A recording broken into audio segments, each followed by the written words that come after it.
Hello everyone and good afternoon. Thank you for letting me come in and speak on our coaching philosophy. Hopefully by the end of this presentation we can both be aligned and our organization can meet the needs of your company. A little history on AG Coaching. My name is Amatya Golbadari and I'm the founder and CEO of AG Coaching. It all started about 10 years ago when I was working for a company and traveling to different parts of the world coaching their executives and employees. What I found was that all humanity has the same innate psychological needs and drive. So our company currently focuses in on 3 different divisions. We have a life coaching division that allows our clients to come in and get coaching on anything that they would like, from money to finance to family to managing their time. The second part of our division is about sports. We have a sports division focusing on Olympic athletes and coaching them throughout their careers in sports.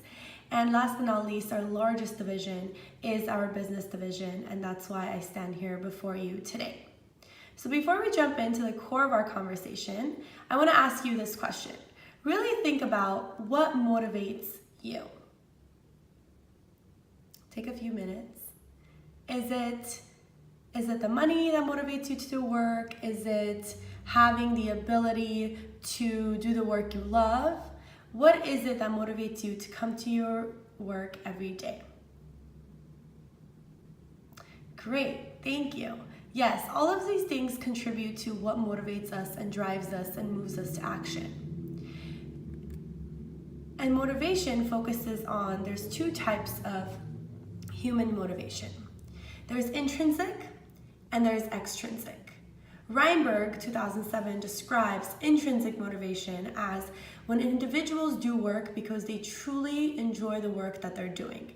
It comes within, it's internal motivation. You get up every single day, you go to work because you really love what you're doing.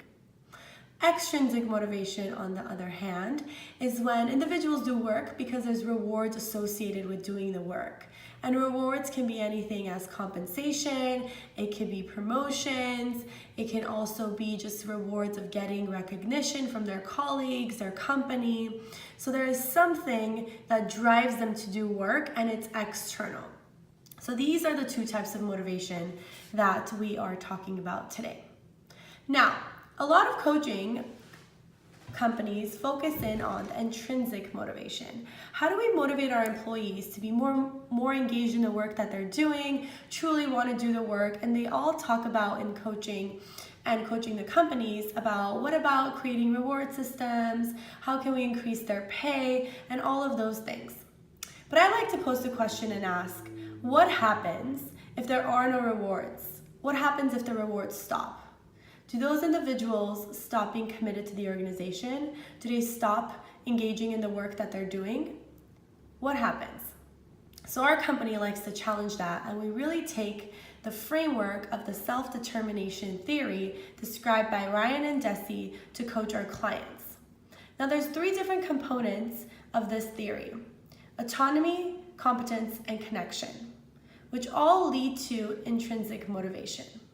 Autonomy is an individual sense of choice. So here the employee in a company really truly believes that they have autonomy to do the work the way they want to do the work. They believe that their opinions are heard, they can contribute ideas, and therefore they have a choice in the way that they do their work.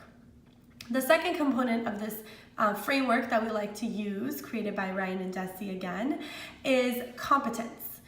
So does the employee have the skills or ability to do their work efficiently? And how do we increase that in a workplace? And lastly is the connection. Are they able to relate to their colleagues? Are they making friends? Do they enjoy conversations with their colleagues? What is the connection that they have with their work? All 3 components contribute to intrinsic motivation. Research shows that once these components are increased, then an individual's intrinsic motivation is also increased. This is really important because, as you can see, there's no rewards associated with increasing motivation of your employees or the individual. It really focuses in on their internal drive and their internal motivation of doing work. Now, how do we use this and apply this coaching model theory into our coaching? First, we assess the current level of intrinsic motivation within individuals. We use a validated scale to ensure that we are measuring this accurately. Through coaching, we understand the current level of the individual's autonomy, competence, and connection with the work that they are doing with the company. Once we have gathered all this data, then we will sit and coach the employee and develop an action plan that will target all three components. Now, if we realize autonomy is really high in the individual, however, they do not have a connection to their work, nor do they have the ability or the skills, then we will work on creating an action plan that targets those two areas. I have also passed out a handout that is in front of you, and you can also see how we lay out our coaching philosophy and how it is presented in order to get the results through coaching that our executives or employees truly need.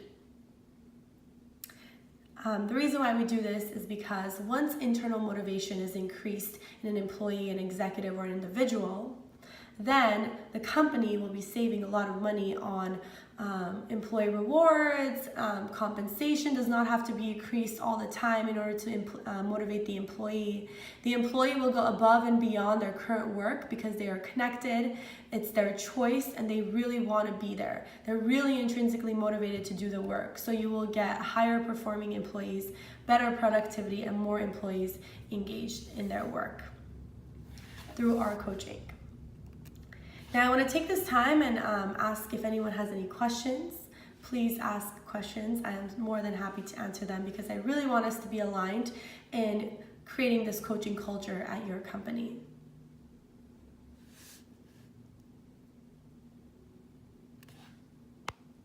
Great. Thank you so much for having me today. And if there's any other questions or a follow-up call that we need to have, please let me know. But I'd like to just end this and say thank you so much for allowing me to come into your company and pitching our coaching philosophy. Thank you.